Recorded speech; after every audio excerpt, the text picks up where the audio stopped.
Welcome back to the second day of our Cycles 2015. Today, we're going to start our whole day conference with the keynote on educating all learners in the age of digital disruption. Before we go to this keynote address, I would like to say a few words and make a brief introduction about our keynote speaker today. Dr. James Basham is currently an associate professor in the Department of Special Education at the University of Kansas. He earned his doctorate at the University of Illinois. His research is focused on student learning in modern learning environments, chiefly related to the application of universal design for learning. The acronym is UDL. Probably you will learn more about UDL in this talk. Pay attention.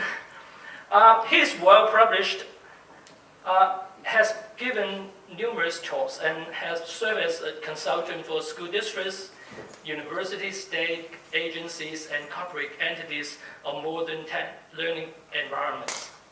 He serves on editorial boards for various journals and the SET Special Interest Group Executive Board. He's a co-founder of the global UDL Implementation Research Networks. Without further ado, let's welcome Dr. Basham. Hi, folks. Well, about 45 minutes ago, I was sitting downstairs waiting for my eggs, about 160 steps up the road here. And so I ran back to my room, quickly showered, came down, got my suit on, and I'm here today. So that was a little disruptive. So today what we're going to talk about is this age of disruption that we're kind of in, and relative to how we can both think about it on why it's happening, how we're dealing with it in many stuff that I'm doing, as well as somewhat encouraging it. And then I'm going to show you kind of what it looks like. So I'm going to give you a frame for thinking about disruption, for helping you think about, how might we deal with it. But much of my work deals with the applied application for how all learners go through the learning process. So often I'm called in either by districts and or by companies even to help them think about how do we apply what we know about the brain and the process of the brain and learning in design environments. So these environments are oftentimes physical, like brick and mortar environments, or they're digital environments, or they're environments that are blended, where we're working on both physical and brick and mortar at the same time. Or digital and brick and mortar at the same time. Now, what's interesting about that is that most of my work is focused on one thing: designing for the non-average brain. Right? Designing for the non-average brain. How many people have average brains in this room? Right? What's interesting about that statement is that the more we learn about the neurosciences and the learning process that goes on in the brain, the more we understand that variability exists amongst all of us. That in reality, there's no such thing as an average brain. In fact, this is a slide here that came out of an article by Michael Miller and colleagues in 2002. And what's interesting about this slide is they took 9 experts in a specific area. You see the 9 up here? See 9 experts in a specific area, and they had them do the same task. All right? Now the areas that you're seeing kind of highlighted and lit up there are the areas that are activating within the brain as they're doing that specific task. Now, does anyone see anything interesting about those slides? Well, the thing that's interesting is there's a heck of a lot of variability in that, right? In all 9 of these experts, there's a heck of a lot of variability in the parts that they are activating to go through the same task. To the point to where, if you look at the group average, right here, so this is the machine calculated average for what it should look like, it relates to none of the 9. There's a heck of a lot of variability from the actual average average to what's going on here. So what this tells us, this begins to tell a story about the brain being highly variable in very specific tasks as well as you can imagine long-term tasks. Now we can go on from there. Olaf Sporns, who I cited on the last slide, has some wonderful books on this area if you want to look at it. Human Connectome and Networks of the Brain. But some wonderful work coming out in this area. So my work in thinking about how to talk about what we're doing, my wife said, well, you should talk about all your travels. You should talk about the places you've been, right? And this was right around the time that my daughter had a choir. She's in the school choir, so she sings. And then this song in the States that says, I've been everywhere, man, right? So this was kind of going through my head as I was on the plane here.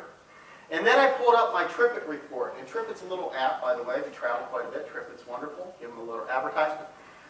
They not only keep track of how long you've been gone, but they also help develop your itinerary automatically, if you will, right?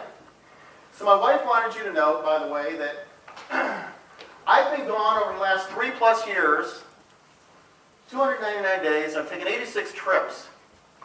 But my wife thought this was important, that it only counts overnights. So that if I got home at 11:59, p.m., it didn't count that as a night. So she said, this is a misunderstanding. I'm giving you poor data, right? But that I've been gone probably more than 299 days in the last 3 years. So I've been traveling around. So, right? So I've been quite a few places. And what have I learned in traveling those few places? I've learned that something is happening. I've learned that disruption is taking place. That if it hasn't come to a learning environment near you, it will be soon. And I'm going to talk to you about why that is. And then we're going to go into more details around that. So disruption is coming to a learning environment near you. So let's talk about disruption. Let's talk about a framework for understanding disruption. First of all, what we want to do, as I said, we want to talk about why it's taking place. I want to give you some variables in the world that I'm seeing, the world that I'm interacting with as I travel, as to why disruption is taking place. Then, like I said earlier, what we want to do is talk about how we are dealing with it, and even encouraging it. Because we think it's actually a positive thing that disruption is taking place in the learning environment. We want to embrace it. And what we've learned in our work is that if we don't help guide the disruption, if we don't help design around disruption, it'll take place without us. And I have colleagues that'll say stuff like, you're either at the table helping design, or you're on the table. Right? So what I'm trying to talk to you about is how we're at the table working on this. Then the last piece we want to get into is specifically, what does it look like? After we've gone into these environments and started working in these environments, what does it look like? And then how might we go forth and generalize that to an area such as Hong Kong or other places around the world? So let's start off with why. Let's start off with why it's taking place. This isn't old. Has anyone seen this before? Gerstrom and Wellman came up with this, and they published it, I think, for the first time in 1989. They took it from colleagues Becker and Harris in 1987. And this is a calculation of change that takes place in educational organizations. They say change equals A times B times C, and if it's greater than X, then change takes place. So what matters in all these things is what the variables are, right? So A is the shared dissatisfaction with the environments that we're in. The shared dissatisfaction. So A is shared dissatisfaction. B is the shared vision. The shared vision. So now not only we have dissatisfaction, but we have a vision for how to move forward. C is the knowledge from how to get to A to B. Like, I'm dissatisfied, but how do I get to the vision? Do I have the tools and the strategies for doing so? And of course, X is the cost of change. And when it looks at cost of change, it not only looks at the financial cost of change, but it looks at the political cost of change, it looks at the organizational cost of change, and all the other variables, human resources, etc. But their understanding is that when A times B times C is greater than X, change takes place. Change takes place. Pretty simple, right? Pretty simple. Well, I can tell you right now that across the states, and I'm talking to people globally too, and we've seen this in like the Arab Spring, etc., there's a lot of dissatisfaction right now, right? There is some shared vision. Now, what makes this model interesting is when it came out in the 80s, we had the internet, but it was really early internet, right? And now we not only have this shared understanding of dissatisfaction and shared vision locally, but now we have it globally. So everyone has a group to communicate to, right? Now here's another perspective. We often overlook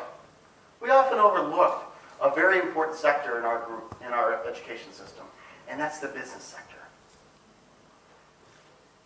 Business drives a lot of what we do, whether we want it to or not, right? Business drives a lot of what we do, whether we want it to or not. So we can say, I don't want anything to do with corporations and businesses, but realize they're driving a lot of what we do. And we're going to talk about that in just a minute in more detail. But here's a business sector model for disruption. And actually, what's interesting about me being in Hong Kong and where I'm located is they developed part of this model in studying China and the disruption that took place in China and looking at manufacturing as compared to what took place in Korea as well as Japan during the times that took place. And theirs is quite simple. They said if you have the people able and motivated to do the work. Now, we can talk later about why people might be motivated or able to do the work, because there may be some other issues associated with that. I'm not disagreeing with that. But they said if you have the people and the infrastructure, that disruption takes place. Now, this doesn't necessarily have to be positive disruption, nor does it have to be negative. But they're saying if you have the people and the infrastructure, disruption takes place. It's a very simple thing. A book came out by one of Forrester leaders in research, 2013, actually called The Disruptive Digital Age. I got that book after I named the topic title of my... I said, someone's calling it Disruptive Digital Age. I should probably look it up because that's what I just named my talk to give here. So what do we know? What do we know? As I travel around, I see scenes like this every day. I'm in schools, I'm in universities, I'm working in society at large, and I see scenes like this every day. I see people looking at their mobile devices. I see people looking at their laptops and working and interacting digitally. In fact, this top one here is my son. I walked in on him the other day in his bedroom about 7 in the morning. And I looked down, and it's not odd for him to be playing a game or looking at either his iPad or his iPod Touch. But what was intriguing to me is he not only had one of them going, if you look very closely, he had 2 of them going. His iPod Touch, playing a movie, and a game going, Jenga specifically, going on his iPad. Now that Jenga is right downstairs in wooden blocks is another interesting sort of thing that we can get down on, but we're not going to talk about that right now. So disruption is taking place in their lives all the time. The other thing we know is that society by and large is not necessarily happy with where we're at in the education system. And we're not only starting to hear that from people, but you can see it. You can see it in the results. This is one of my school research sites right there. This is one of my school research sites right there. It's an innovative school in the heart of Detroit. Now, anyone that knows anything about the U.S. will tell you Detroit is not a safe place to be. I would not encourage traveling there. Actually, I would encourage. I love Detroit. I think Detroit is an up-and-coming city. I think it's a city that has been as low as they can go, and now they're rebuilding. And so what I'm doing in Detroit is helping them rebuild. But one of the things that we see in Detroit are schools like this, that someone has gone in to take over a school, rebuild the school with the mantra of disrupting the system, and yet all the way around the school you see houses like this. And you see kids coming from these houses and these neighborhoods into that school. I'm going to show you data from that school in just a few minutes. because it is astounding what's going on in that school. The other thing that we know is that digital learning, by and large, is taking over. We have across our country, in the United States, we have fully online schools taking place and exploding throughout the United States. We also have blended schools. We have many kids in the United States that to go to school, they're waking up and turning on a computer. That's all they're doing. We have many more kids that are going to school, not highlighted in this map, but they're going to school and interacting in a blended sort of environment. And this is a Keeping Pace report of 2014. You can go ahead and download it. It talks about the explosion that's going on in the world. They have going back multiple years. Now, what else do we know? I know because I work with teachers every day. Whenever I travel, I'm generally working with teachers. And I know we have teachers that want to change things. I know we have teachers that are looking for that infrastructure to transform the learning environment. These are some teachers that we've been working with for the last year or so. And what they're going through in this environment, they're going to go through a design activity, and that's what they're working on right now. So it looks like they're really not doing much, but they're actually working on a design. They're working on some design stuff, and they're about to share. We're doing that SWOT activity up there. But teachers everywhere are wanting something. They're wanting to change. They know they're not holding kids' attention. They know that kids are not engaged, but they're wanting to figure out how to engage kids in a new way. Now, what else do we know is going on? This gets into the business side, again, the side that we often neglect to think about. Our education system hasn't changed in 150 to 200 years. And Don Burton says that in the U.S. alone, it's a $1.2 trillion sector that has not been integrated with new technologies. It's a huge market. So this is very motivating. So what's happened when we have a motivating market that needs disruption? We have disruption taking place. Now, for many who might not know this, the last few years, the last 2.5 years specifically, have been gangbuster years for that tech sector. Gangbusters. They're making money hand over fist. Hand over fist. Specifically, this one, last year alone, Ed Tech raised over $2 billion. $2 billion to create new devices. These are startups for the most part. These are 18 to 22-year-old kids that have an idea. They want to change the world, all right? They want to change the world, just similar to what took place in the late 1970s and 1980s. They're trying to change the world. And just so you know, it's not a trend. It's not, and people have been talking about whether it's a balloon or not a balloon. Here's what it's looked like in growth over the last 2 years. And I want you to notice this last one. This is Q1. This is the first quarter of this year. They're on track to surpass what they did last year. Now, if you go out to Silicon Valley, to the development area in the U.S., and throw a stone, you're probably going to hit someone in ed tech. They're doing something related to ed tech. And it's not just ed tech companies. It's companies that are doing other things that now have a large educational technology division. So we're on track to surpass last year's estimates. Now here's what's most important to me. The people behind me, the kids, right? When I think about disruption, I think about every one of those kids and every one of the kids that we have globally. They're in an environment that's either working or not working.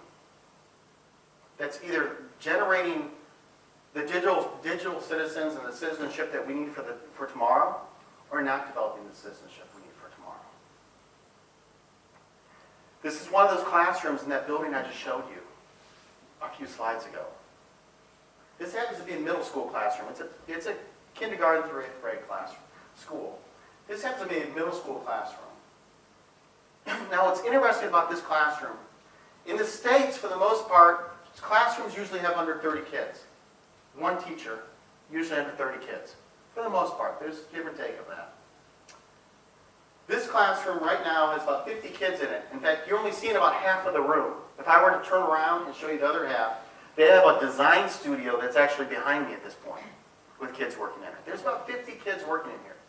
Now what's interesting about this picture, because you can go in there most days and see this same sort of scene, is that I was in there an hour and a half that day.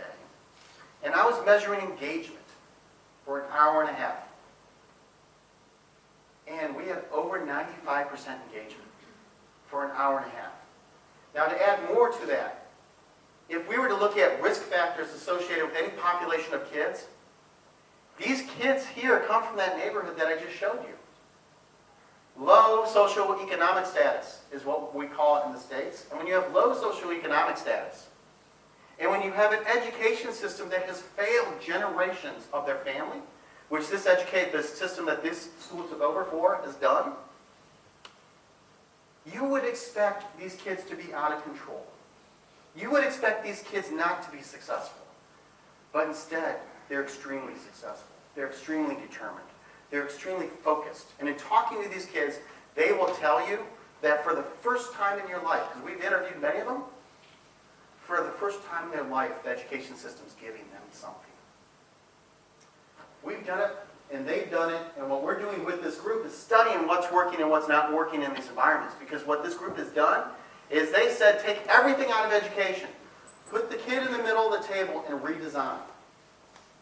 And so they've designed environments that are digital, that look at that are digital and physical, that are blended, and that keep kids engaged. Here's another one. This is not the inner city. This is actually right out my back door. Our local school district does some phenomenal work. And they're developing personalized environments similar to the one we just saw. So this not only works in the urban areas, it works in all areas is what we're finding. In my travels, I'm seeing this working in all areas. I'm seeing this working with all age kids. Be it very young to graduate students, I'm seeing this working. In fact, here's some of the data. Now, we're not going to go into a lot of detail, but what's interesting about this data is that in this school district specifically doesn't have grade levels. There's no such thing as third grade, fourth grade. I don't know how you categorize it here, but there's no such thing in this school in particular. They put all kids with their appropriate age peers. So all 12-year-olds are with 12-year-olds, regardless of what disability, variability, whatever you have, you're with 12-year-olds. Now, what's interesting about this is we have some students that are categorized as kids with disabilities. They're on IEPs. They're in the blue. And kids without disabilities. Those kids that don't have IEPs are in the red. All right? Now, each kid in the learning environment has their own individualized learning plan. It's a personalized environment. But what do we see? This is kids that have made, oh, by the way, the percent, so it doesn't throw you off. The percent is kids making more than 1 year gain in a year's period. In fact, most of them are making 2 to 3 year gains in 1 year period. What are we seeing here? We're seeing the blue and the red lines intersect and overlap. That just does not happen. It does not happen. We have students that we categorize as quote-unquote disabled, and we have students that are quote-unquote non-disabled working side by side with one another and growing at the same rate because it's a personalized environment. Every kid has their own individualized learning plan. There's more data. There's more recent data. Here's growth rates. This is specifically looking at growth rates in mathematics for kids making 2-year growth in a 1 year period. 2-year growth in a 1 year period at the same school. In the same district. We're looking at all the buildings in the district, actually. Red are kids with disabilities, as categorized by law. And green are all other kids.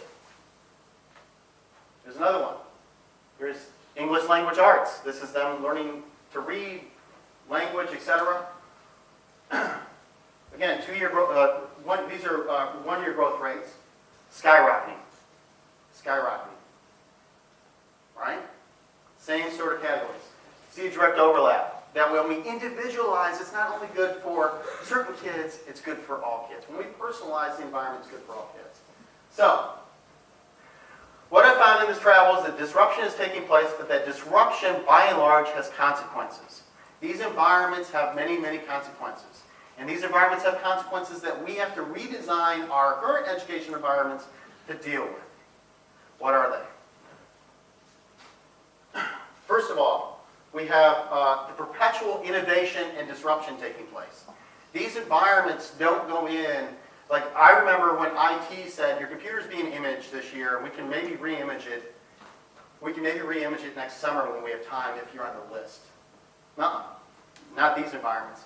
These environments, teachers have administrative rights to add systems. Kids have rights to add systems to help them learn. These are completely innovative and disruptive environments.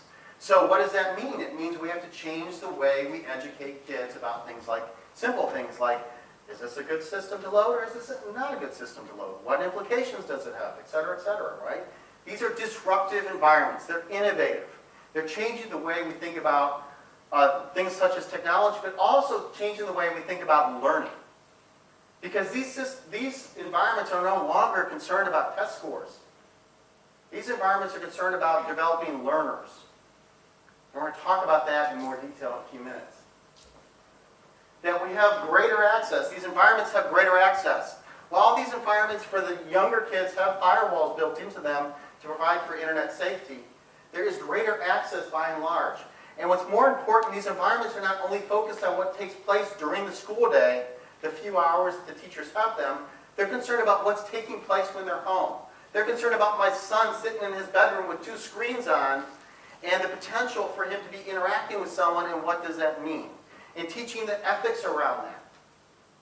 Right? Teaching the ethics around that. And teach them how to interact with people not only locally but globally, and then teaching them about data and what data means and how to use data in making decisions, etc. These environments are dealing with something that I'm calling shift. I'm calling shift. And I got this from a high schooler I was listening to. I have a video of a high schooler that says she's working with her colleagues, with her colleagues, her peers in a group situation, and she's leading the group situation. She happens to be the manager of the project that week. And we have a video of her saying, one kid asks her a question, and then she rambles on about something and says something else and says something else, and she's talking to 2 or 3 people.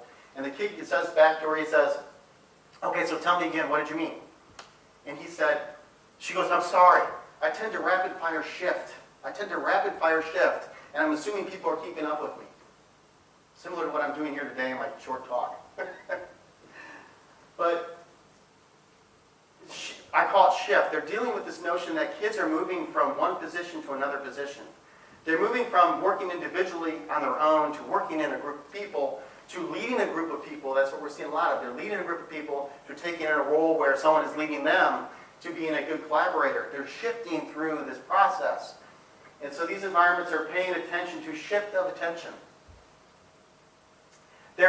These environments are dealing with the complexities of the environment in and of itself, that we have a larger society, that we're doing social interactions with global citizenship. An example of this is that in many of these places that we're working, conversations are not what is the job you're going to get down the street or even in your city or even in your state. They're like, what job do you want to create for yourself? Right? How do you want to interact with places such as Hong Kong? They are dealing with more complexity and understanding what that means for society at large. They're dealing with a focus on developing master learners. Folks, I can look up any information online. Almost just about anything. Online. If someone asks me a simple question about, here's some equation, calculate this equation, give me the answer. Right? I'm going to go to Wolfram Alpha, I'm going to type in that equation, I'm going to give you the answer. The question is, do you know how to go to Wolfram Alpha and type in the question so that you can get the answer? We have to think differently about the way we're educating. It's not necessarily about always having the right answer. It's about figuring out how to get the right answer. It's about figuring out and understanding the process that you need as a learner to go through and figure out the right answer. Right? Our education system is still focused on those discrete sort of knowledge entities, those little pieces that we have to recall. And so we're trying to shift that. I'm going to show you how we're doing that in just momentarily. So we want master learners. And the last piece that these environments are dealing with is that they're realizing that all learners are highly variable. all learners are highly variable. Not just learners with disabilities that somehow have this special label that's given to them by the government, if you will, and special interest organizations. I mean, I study in special education, right? I study in special education, but I'll be the first one to tell you that we serve 12 categories in the United States, and those 12 categories are needed. We need to provide services for those kids. We can't lose that. But what we also need to know is that every learner, everyone in this room, every child that we have outside, everyone we have in society is highly variable. That we now have the ability to provide personalized education for each one of those learners. We just have to put our mind to it.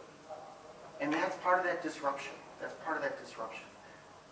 So let's deal with not only the why it's taking place, but how.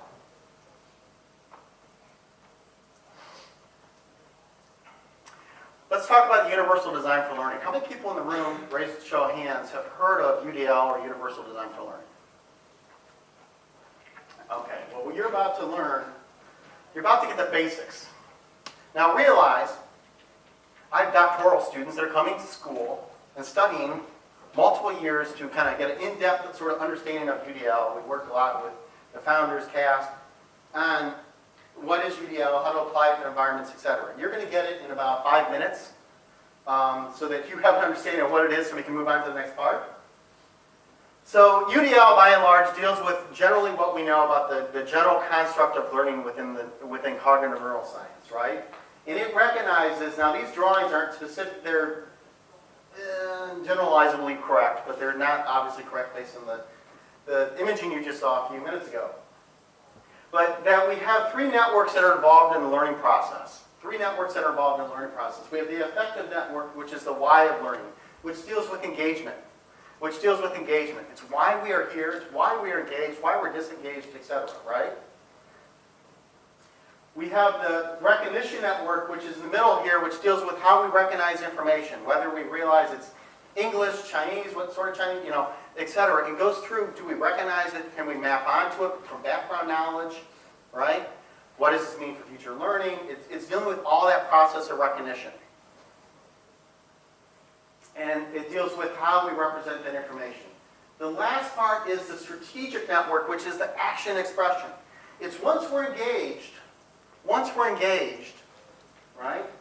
Once we realize what's going on in the environment, what action expression has to take place with it. So if I'm given a math problem, for instance, if I'm given a math problem, 1, am I engaged in trying to figure out what the answer to that math problem is?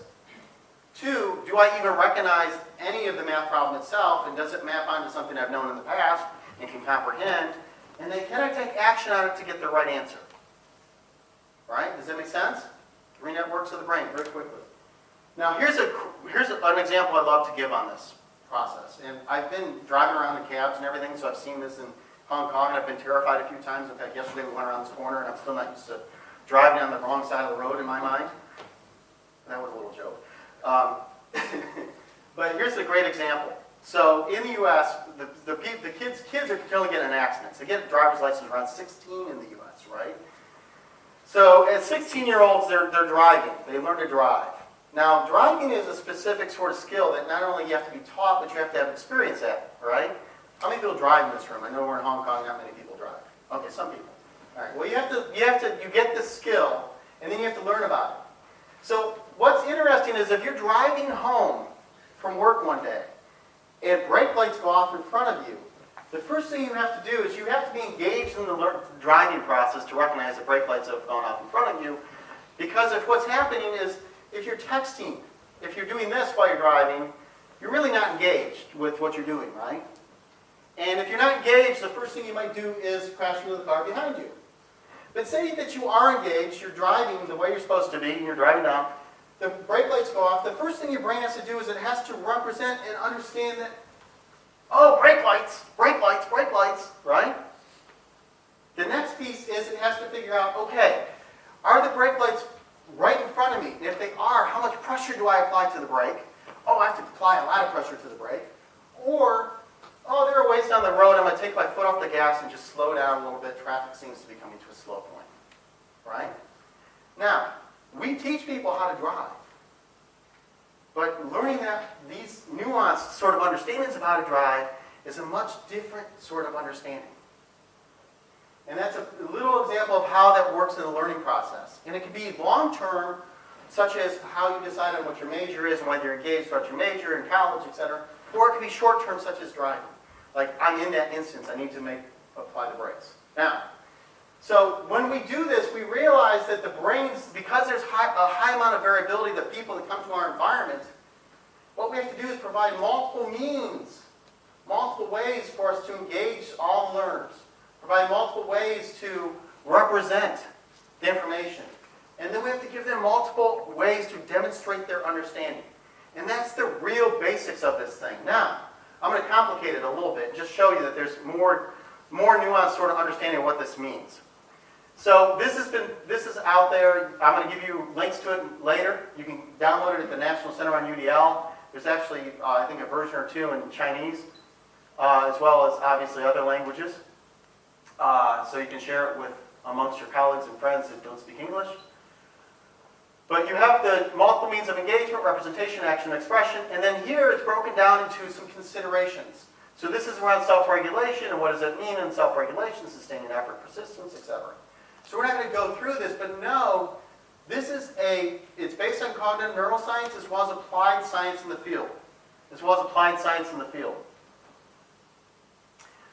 All right. We've then broken it down to how teachers might plan for it, so that they have clear goals, they have intentional planning for variability, etc. I'm looking at the time. Is that clock correct? Yeah.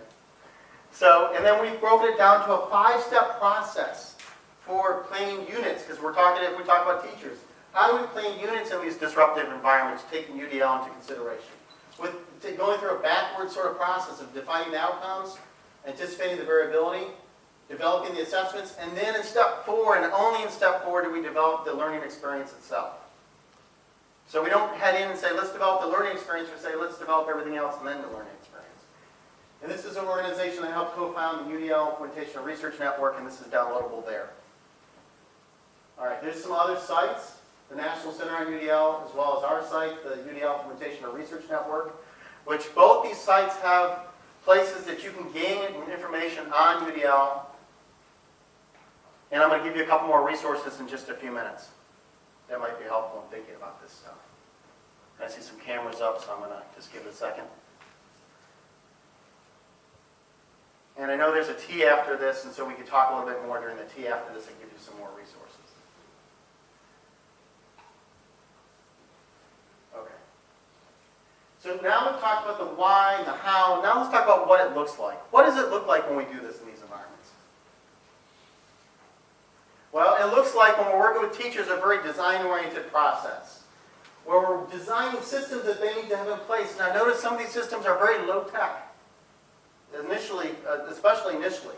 The prototypes are very low-tech. This is a system where students can go through and mark at you what they're doing, so the teacher can look it up at any point in time and know what every student's doing based on a paperclip that's been moved. From I'm working hard to I'm ready for a test. I'm ready for a conference, because kids are meeting with teachers every single week to talk about their data.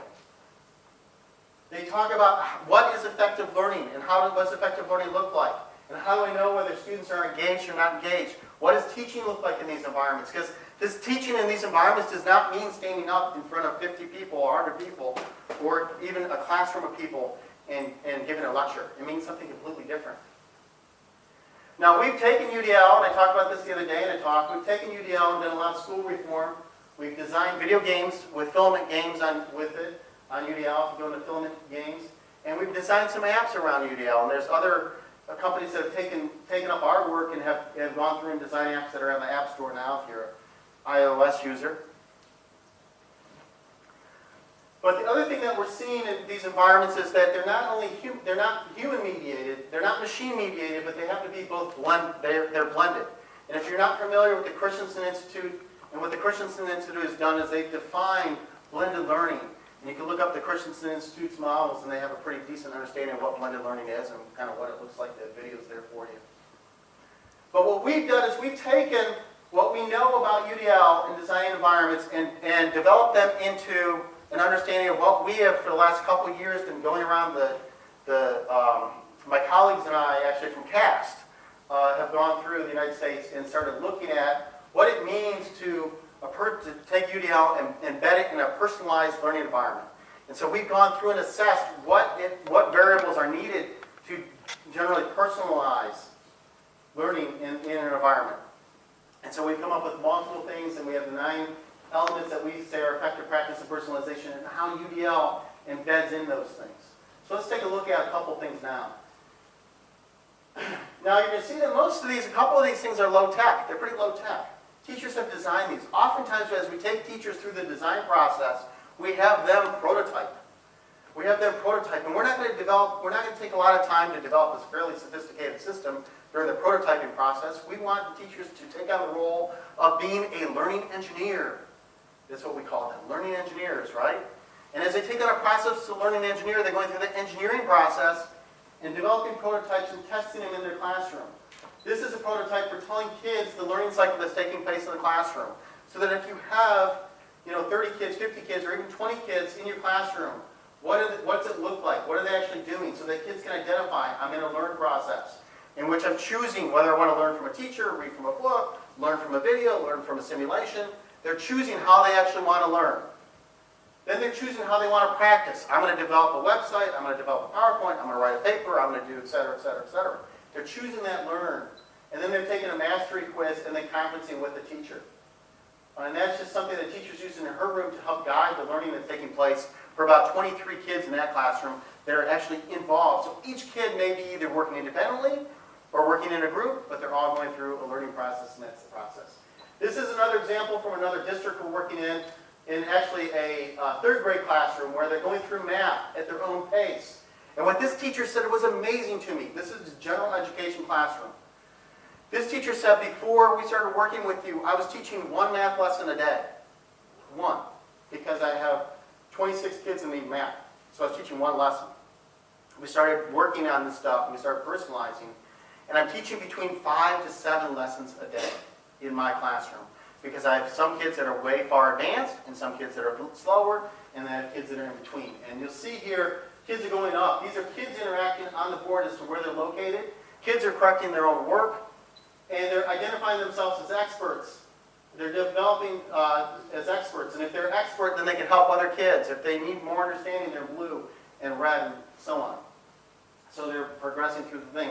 Now what makes this more complicated is they say they have kids that are so spread out. And this is something we're working on. How do we manage kids that are a couple weeks ahead and a couple weeks behind? And that's some of the things we're working on in these environments.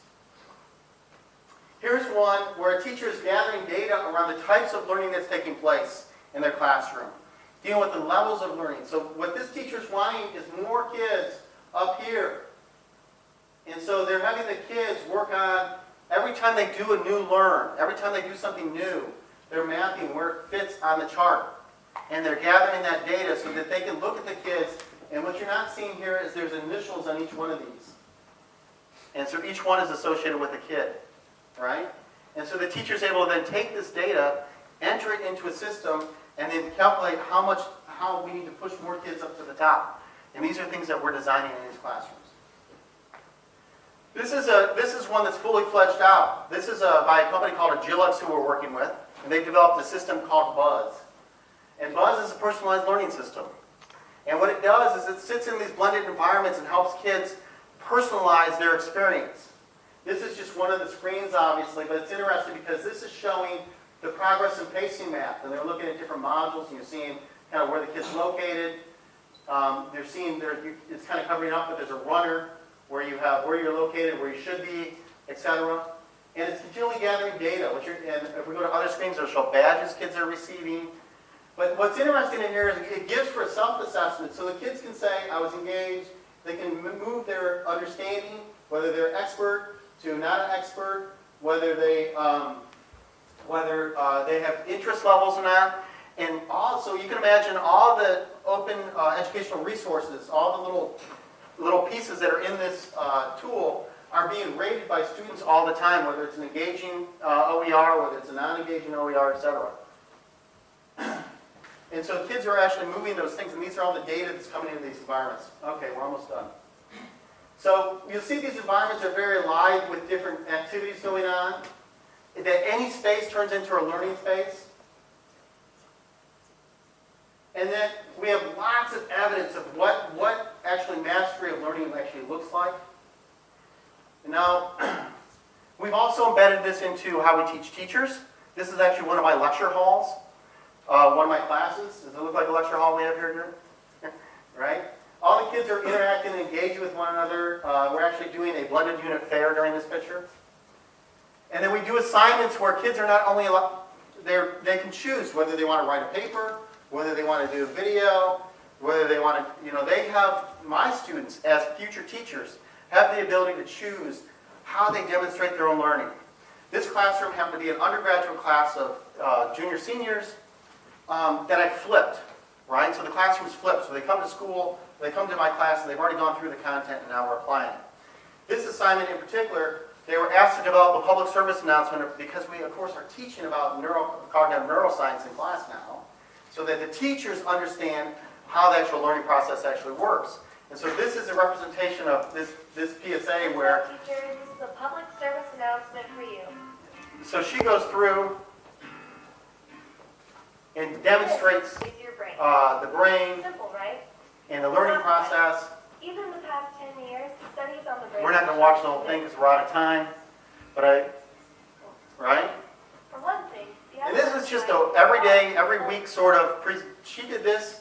This was like week 2, I think we did PSAs in class. So she built this in just a few hours sitting in class. The time that I would normally be standing up there yippee-yapping at them, we had already done that in a flipped classroom environment, and this is what she developed. Some people develop papers, some people develop videos, etc. This is just one of the examples. So she's talking about the adolescent brain and how it actually goes through the learning process. I'd be glad to show you that later. End of the semester class assignment, right? How many you guys are marking right now, right? You're grading right now. How many people have papers to still grade? No. This is the end of the class assignment. Again, the students choose whether they turn in a paper, whether they do a documentary, whether they develop an interactive website, etc. This just is one where the students had to go through and define what a modern educator is. And this is a couple years ago. And what she's done is she's gone through and defined what is a modern educator. She's gone through a research process and talking to teachers and kids and parents. And this is a documentary. If you watch the whole thing, you'll see her talking to kids and parents around what is a modern educator, how does it work in a classroom. Because one of the key things here is we want them to understand. We want them to understand what it actually looks like and have them have a deep sense of how to be disruptive in their own practice. How to actually take what they've learned in school and put it in place. And so that's what that assignment does. And that one in particular was turned in as a movie. Okay, here's some free starting points for you to think about. Our colleagues at CAST, the developers of UDL, have come up with udloncampus.cast.org. It's a great little resource for thinking about what it means to the learning environment at the higher education level.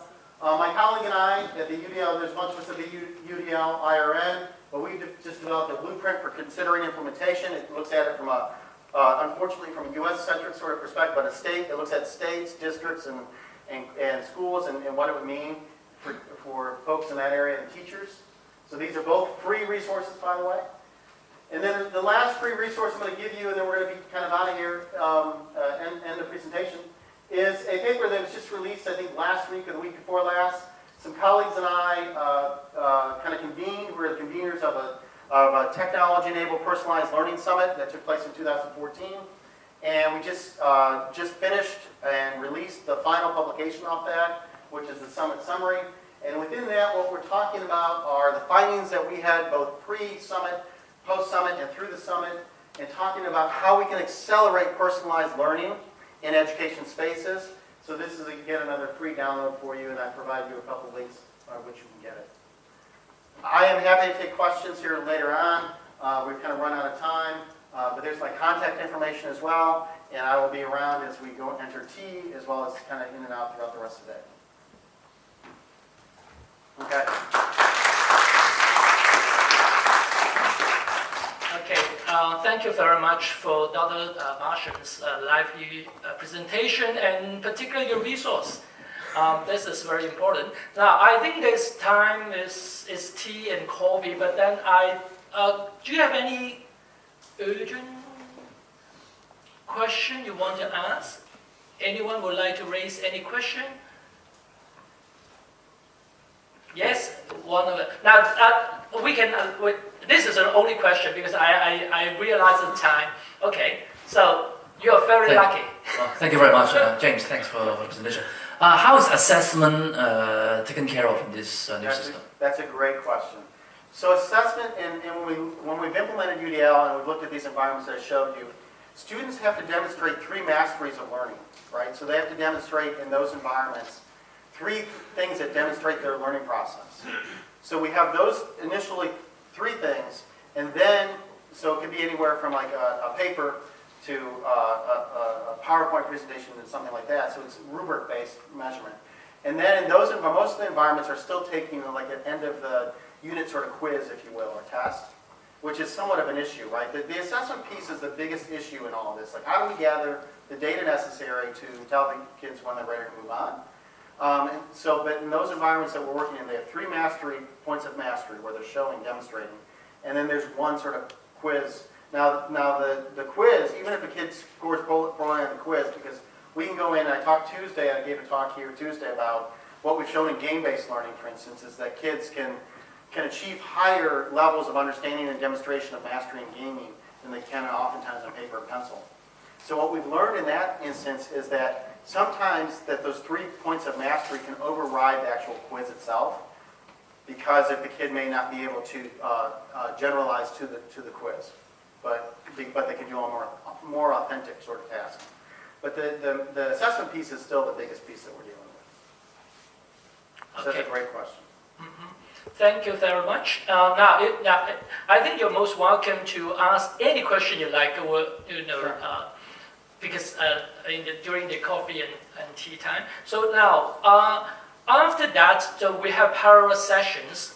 Now, we started the whole day, this day conference with the plenary session, but I would like to invite all of you to stay after the afternoon tea session, tea and coffee. That will be another plenary session. It's the closing session.